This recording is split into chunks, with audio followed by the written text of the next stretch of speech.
Hi, welcome to the Daiku Podcast. I'm Gary Snow. Today, I welcome Shane Kablooey MadJett, the mind behind Roxie's Rollers, which is a new sandbox adventure zine for WHPA 13 Fairhaven. Shane, welcome.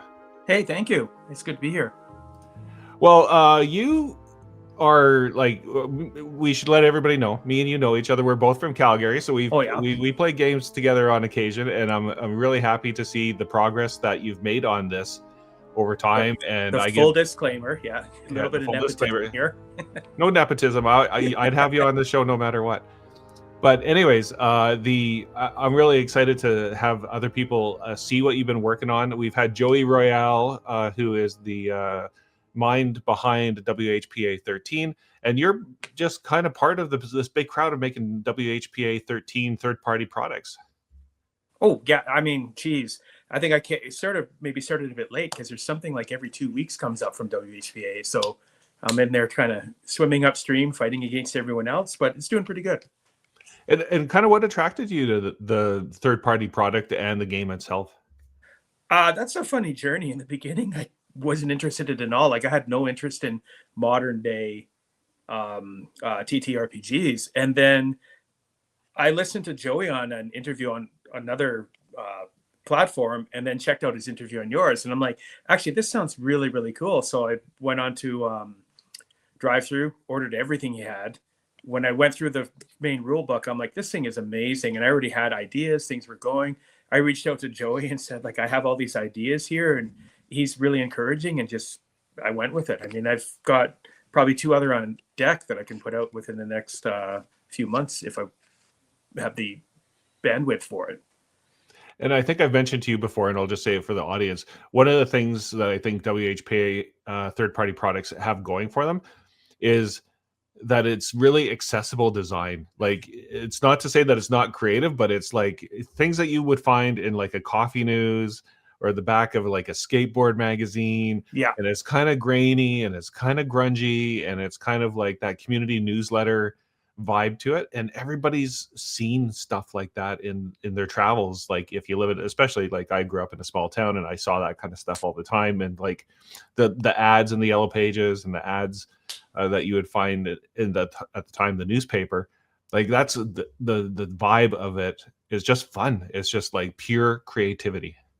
I think a fun part about it too is I mean, although there are a few set adventure paths out there, for the most part, a lot of the zines and things are just story seeds to get ideas going. I mean, you know, we had the disclosure earlier, and you know, you've played WHPA with me, and I remember there was an advert for a carpet cleaning company, and like you guys took that and ran with it, and somehow we folded into visiting a comic book store, and it just went off the rails. And I mean, that's all you need in this game. You don't even need a lot of prep beforehand. So it's a game it's great for like grown-ups who don't have the time to plan. They can just sit down and just let it go, and it just seems to be very organic. It definitely is, and I seem to remember the carpet store's son was in a superhero costume at a big radio outdoor event or something like that, and somebody ended up tackling him, if I remember correctly. Yeah, he got tackled. I forgot who it was that tackled him, but yeah, it was. I mean, I don't know why, but it went off the rails that way, and it led you guys to a comic book store and a big plot with a hidden superhero, and then you ended up at an asylum, and it kind of all went sideways from there in a good way. Yeah, it was totally fun and totally like spontaneous, and everything that I like about like OSR is kind of involved in WHPA. Kind of rules light. You just go where the story tells you, and you just kind of riff off of it, and it's just fun. And I'll put the link to the interviews. I've had a couple now with Joey, just talking about the history of WHPA 13. But let's get into Roxie's Rollers and talk about your inspiration for this. Inspiration? I don't know. It's funny because I felt inspired to do cryptids and things like that from a couple of interviews I'd been listening to at the time with a few different creators. And when I sat down on my computer, this came out of me. I suffer from insomnia. So like you can tell when you're reading this, there's a lot of strangeness in it. And it's kind of like only a overtired mind could come up with maybe. But It just, for some reason, the roller derby thing came out, and I just went with it.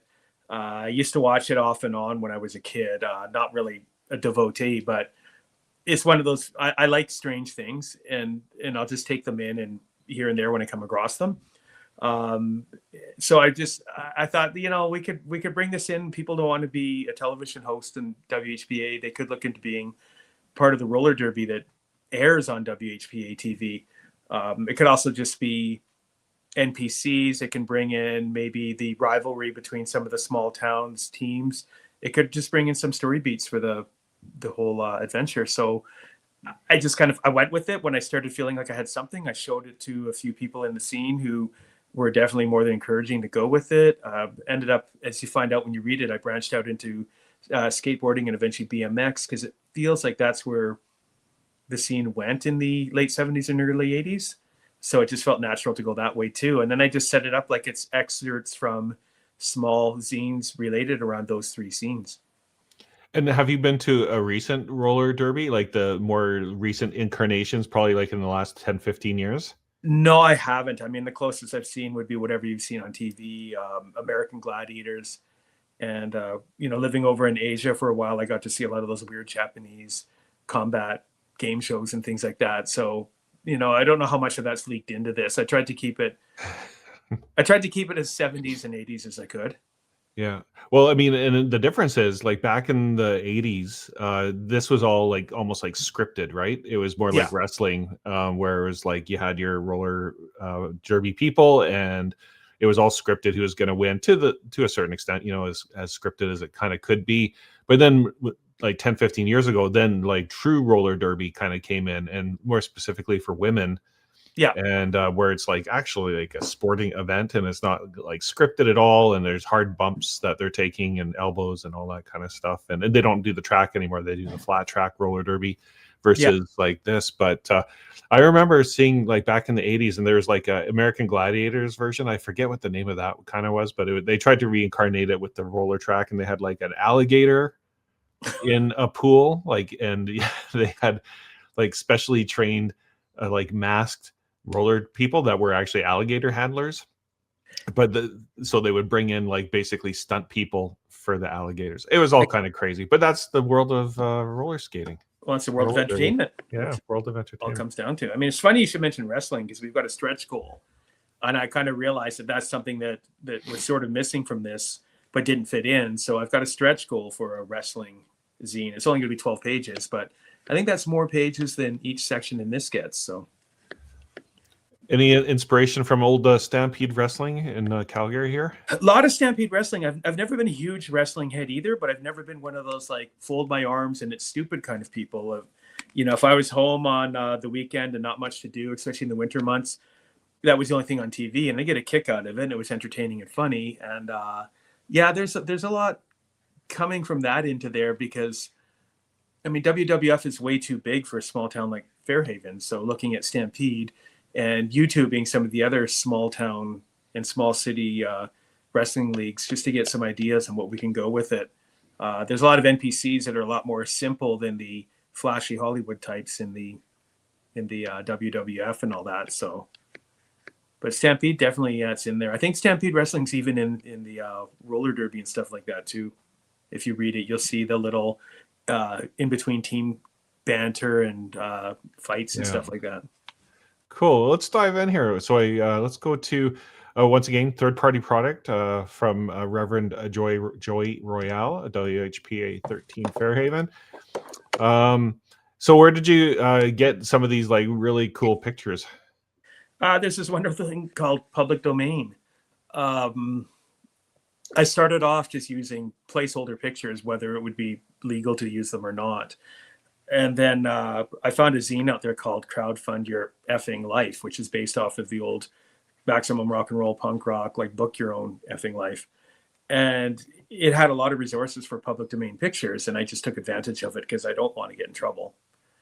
And just some of the pictures I've been able to find are like perfect. Like, look at this one of these two fighting. And that's kind of exactly what you might want to bring into this game. Yeah. And who is Trish? So Trish is a in the beginning, I mean, I don't go into her history too much. In my mind, she's like a grade 12 high schooling kid that started her own little zine because she's a big fan of Roxie and her rollers. And she kind of just is all rah team. And I've made up a couple neighboring towns, Greenville and Madison City. And she really hates the Madison City team because they're the rivals.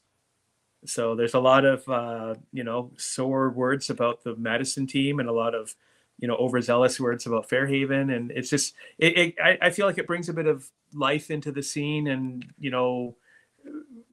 again, it might encourage some adventures through this. If there's some stuff that's maybe not so toward within the industry, and the players have to figure out what's going on, or, uncover a big corporate plot or something, something like that. It's where your table takes it. And for those that are listening just on podcast, we are kind of looking at the screens here of like some of the pages and the sample pages. And now we're looking at some of the advertising here for Slim and Flip's Sports Central, your source for sports, and Playtel LP 8-track tapes. And of course, Lloyd's Roller Rink, which was a mainstay here in Calgary for like a long time. Yeah, I like my Easter eggs. And I know that there won't be as many people that will recognize this as I would like, but because it was a real roller rink, I think it lends to being something more believable in the in the sphere of the game. I went through and put a weekly schedule on there, and I just decided like what would have things you might have seen at a roller rink if it was a more community-based one in the late 70s. So we've got a seniors night, and the Girl Scouts have a thing going on there. There's even like a date night and stuff like that. And the whole rink gets closed down on Saturdays because of the roller derby. Well, they're fun ads. And of course, we've got the Witches of Madison City, the nasty rival city. Yeah. Good old Brooke Fields. And I think you can see the alliteration there to a famous person. And so when you were when you're planting all these like little seeds and nuggets, do you have like a cork board at home where you're like, okay, let's like connect here and let's connect there, and like this person is this? Because like I've noticed that like a lot of that you'll like dabble in a lot of your adventures list like just one name, and if you see the whole picture, everything's kind of intertwined and everything's connected. Yeah, I don't have the board. I'm not organized well enough to actually put a board together and do that. It's a lot of flipping back and forth on the PDF and just looking at things. And it's funny because I write a little bit differently maybe than other people. I don't know, because I don't talk about my method with a lot of people. Maybe other people do this, but I'll just open a page. I'll throw some pictures in there, do the layout, and then I'll just start writing 2-page. I won't write in a notebook, fix it up and things. I'll write 2-page. And then try and figure it out from there, try and make it fit, do my editing within that page. And quite often, some of the things you've seen come together would be, hey, I want to bring this in later on, so I'll go do that page. And it might, I might just, as the time goes, I have to start rearranging pages and putting them in order. But, if you see Brooke Fields show up in a few places, it's most likely because I wrote it all the same night. Yeah, I would say that most designers, I think, probably put it all like in a Word file, and then they're all, okay, now it's time to lay it out. I'm the almost exact opposite, where like I want it to look cool first, and that's the way I kind of design, is like I just want it to be cool, and then afterwards I kind of piece it together, which is not probably efficient, but that's the way. Sounds like we work in a similar way. Now the pictures of the roller derby folks and later on the skateboarders and things like that, I got turned on to from Joya Royale, a website called thispersondoesnotexist.com, and you just keep refreshing and it brings different pictures. And an interesting thing is here you're seeing Roxie Carmichael, the Roxie. When you get into the skateboarders, you'll see her younger brother Brody. It took me forever to find two people that look like they could be related. And we look at the skateboarders too, you'll see two brothers in there and they actually look like they could be related, but it took me forever to find these pictures because you're just refreshing, and most of them are like AI nightmares. Mm-hmm. So in the disclaimer, the only AI that appears in here is these pictures, but it's something that if the creator himself is using it, then I'm like, it must be okay to use. And I'm not going to go use the likeness of a real person and kind of get them upset that I maybe used it the wrong way. So who knows, that could be famous. Somebody would see it in the zine and go, oh my God, did you know that your high school grad photo is being used in a zine. Yeah, it could be. Oh, here we go. The 3 evil factions. So WHPA has a built-in evil faction, which is X-Tech, and it's the company you can use to blame for everything: the poisoning of the lake, or the lead in the paint, or whatever you want it to be, the alien cover-up or whatever.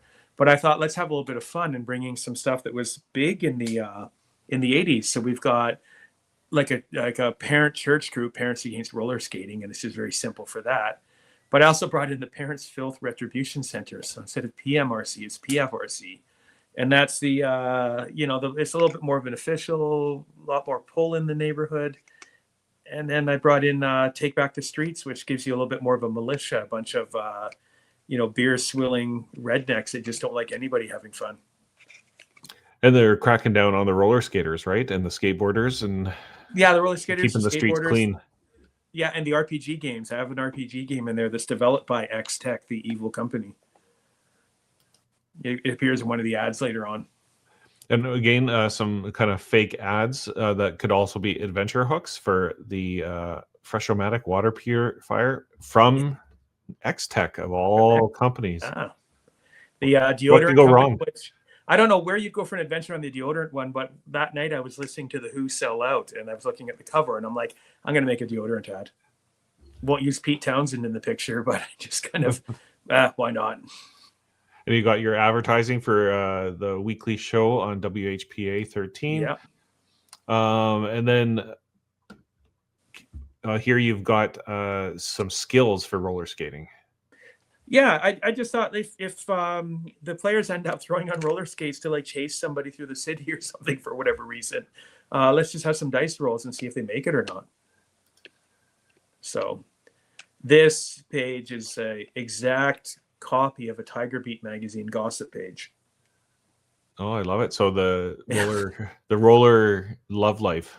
Yeah, the roller life. And there's a great Meatballs reference in there. I don't know if you got that from the movie Meatballs. I didn't. Is there, what is it? Rudy the Rabbit? Right down at the bottom in the heart, Monty Melnick, who was the camp counselor. Lead camp counselor, yeah. I remember him. Who they always put out on the lake, or at least they played the yeah, with the sleeping bed. I should have put something in here with a guy in a bed somewhere in the magazine. Maybe I'll have to re-edit it before it comes out. And so one thing I know about you, Shane, is that you are a pop culture aficionado. So, and I pride myself on that, but I am nowhere near your level of knowledge and a nerdy kind of pop culture. So how much of that kind of plays into your design aesthetics? As much as I can. Like, you talk about that and you bring up Mile End Comics up there, and that's if you bought old comic books, DC and Marvel back in the 70s and 80s, Mile High Comics, so you have full page ads in every comic book. So I decided I have to throw in a comic book store because that was a thing for the weirdos in the 70s and 80s. And then I have a lot of nods to other writers in that I know within the comic books that are listed there. But how does it play in there? I think it's just a matter of, I've got a weird memory that I remember the weirdest things, but not the important things. And for me, it's trying to make the ads feel as real as possible for the time. And we've talked about this before, and I still don't even know if we've ever figured out the answers. So you've got X-Tech making, or a subsidiary making, the role-playing game called Creatures and Caverns. Yeah. And so that's like, Dungeons and Dragons, obviously. And I kept thinking, has nobody ever made that game? Like, that's like, of all the ampersand like kind of names, like how come nobody's made like Tunnels and Trolls and things like that? I don't think so. I did a search for it and I couldn't find it. And then you brought it up at the table that one night when I showed you all these ads, and I forgot to look again. But I did do a search when I was first developing that because I didn't want to infringe on somebody else's idea. Anyways, now it's copyrighted, right? Shane Kablooey. Copyrighted. Sure. Yeah. You said it first. So we've got some like skateboard ramps and pools and concrete here. As far as skateboarding, we talked a little bit before we got on the air. You were never a skateboarder, but you loved the culture. Yeah, I had a lot of friends that were like, I was again, I was like a little metalhead and kind of like more the art punk kind of guy in the 80s. But I went to a school where it's like all the groups seemed to get along anyways. And, when you were a bit more of an outsider, you gathered around the other outsiders. So, liking punk and all that right away, I got along with the skateboarders and that. And I had a lot of close friends that were skateboarders. So even though I didn't get on skateboards myself, it was there every day for me. I'd hang around in the Zeller's parking lot where my buddy's dad used to drop off his quarter pipe, and we'd sit and watch him and his buddies do all the tricks, and we'd just hang out and drink our Dr. Pepper and whatever, have our Slurpees. I remember I was briefly in the BMX club back in my high school days and that kind of thing, but I sucked at it. But I just wanted to hang out with the guys, right?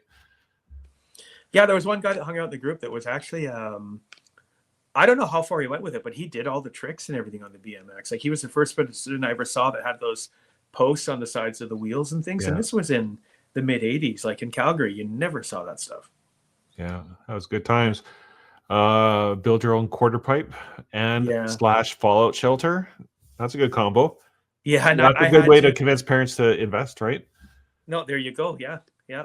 Well, you had that. You still had that Red Scare during the 80s, and I think like our generation, we somehow as kids, we knew it was all BS, but our parents bought into it. And I thought, you know what, I'm just going to throw this in here. It's a really obvious bad picture too, but that was my design philosophy, was I want to make it look just really stupid and obvious. And what do you mean it was BS? I watched Red Dawn. That was all plausible things that could happen in our lives. My friends and I, when I was 12, it was around 12 or 13 when that movie came out. We were playing guns in the park across the street, and the police showed up because a little old lady down the street thought that the Russians were invading. Oh, geez. Yeah, we'll leave it at that. We don't have to get into that story, but.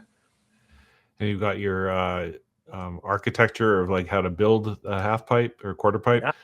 And then we got the Rogues Gallery of skateboarders. Once again, you use the that website to pull up some. And there's Brody, the brother of Roxie. And then Trevor Roy, whose name is an amalgamation of two skaters I went to high school with. Well, it's fun to kind of bring in all those memories, and I often say, and it's probably the same as you, like it's amazing that I still tell stories of there's a Vietnamese fella who I went to school with named Sun Vu, and I really like Sun. He was awesome.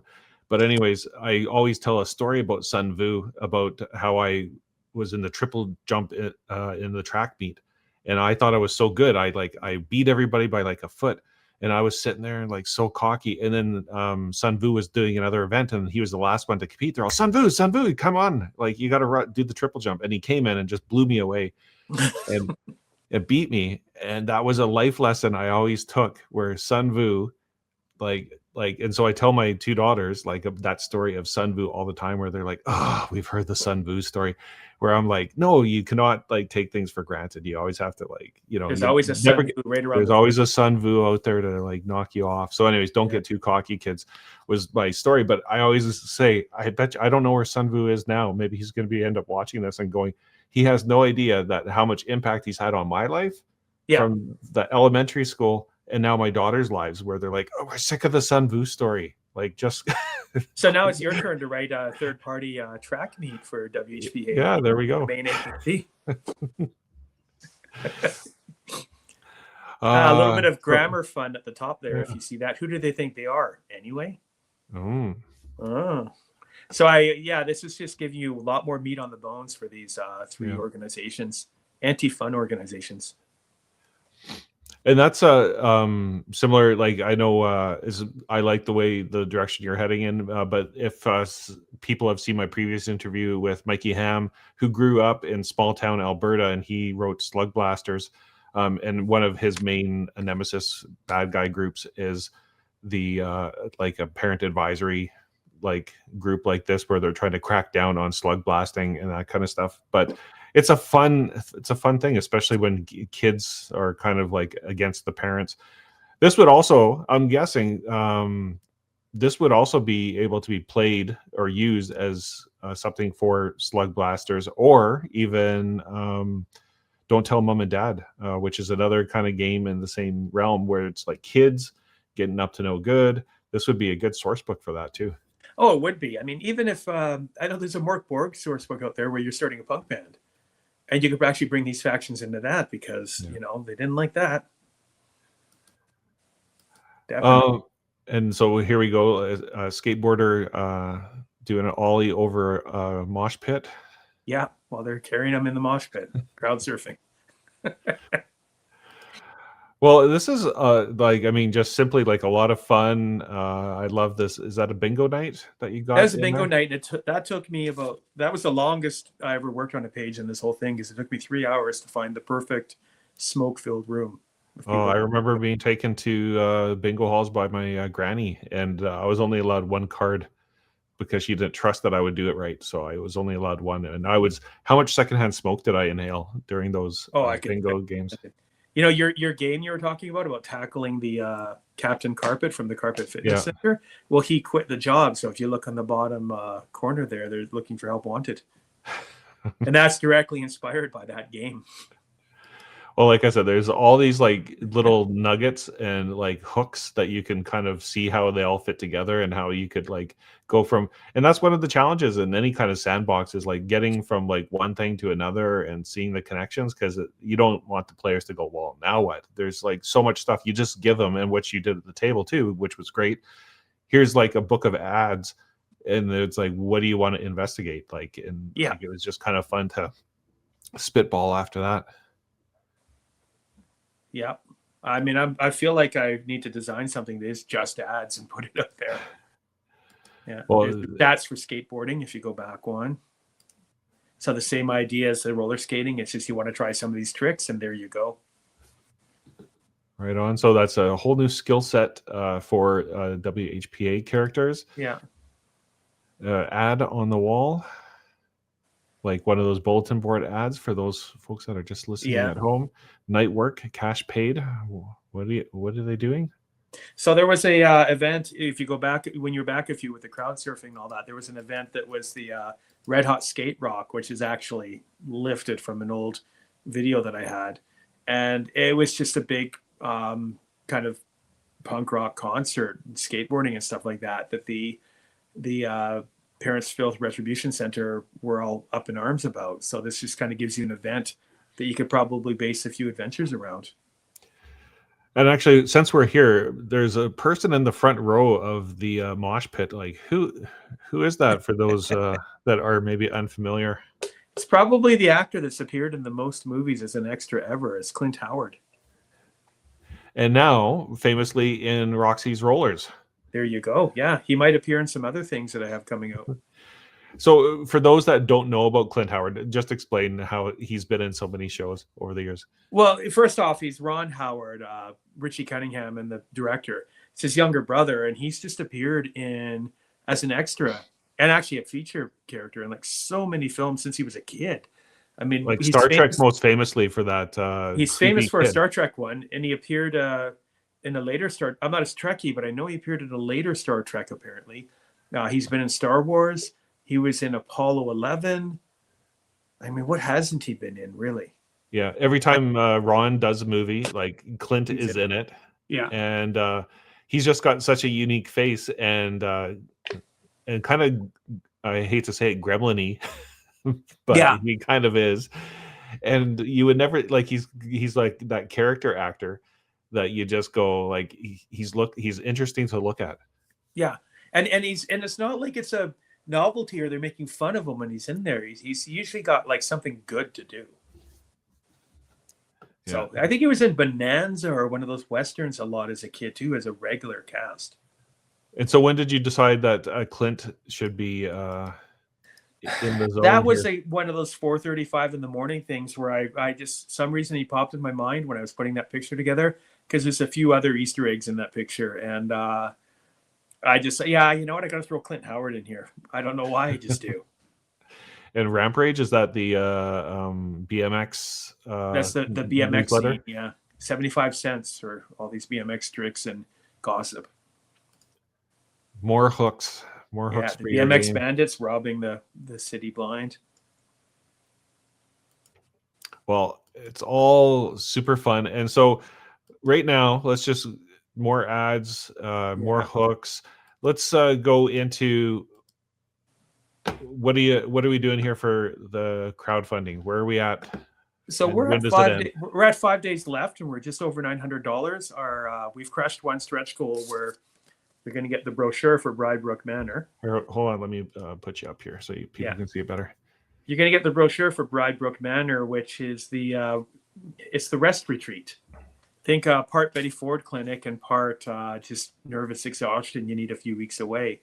There's a lot of weird little hooks within this brochure too.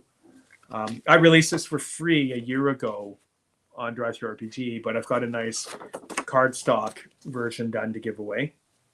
And we're just about to clear the stretch goal for the wrestling zine, Saturday Night Brawl.